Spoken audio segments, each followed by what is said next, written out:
একজন বিবাহিত ব্যক্তি যদি জেনা করে ফেলে, নাউজুবিল্লাহ, যে দেবর ভাবি শালিদুল্লাহ ভাই তোমরা শোনো, যদি বিবাহিত কোনো ব্যক্তি জেনা করে ফেলে, সে যদি খাস তওবা করে আল্লাহ পাকের কাছে, আল্লাহ পাক যদি তার সমস্ত গুনাহ মাফ করে দেন, তারপরেও যদি তার এই মামলাটা ইসলামিক কোর্টে চলে আসে, তাহলে তাকে রজম করতেই হবে, বেঁচে থাকার অধিকার নাই।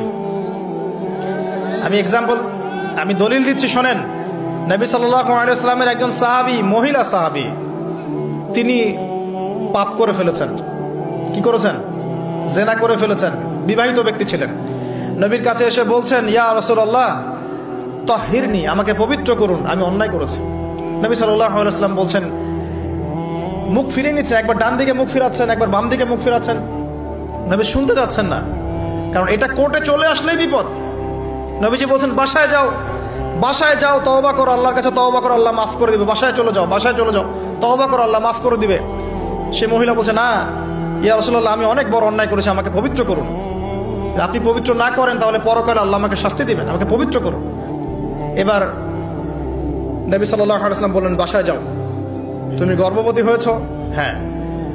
বাচ্চা খালাস করো, তারপরে এসো, তোমার বিচার করে দেওয়া হবে ইনশাআল্লাহ। সেই মহিলা বাসায় ফিরে গেল।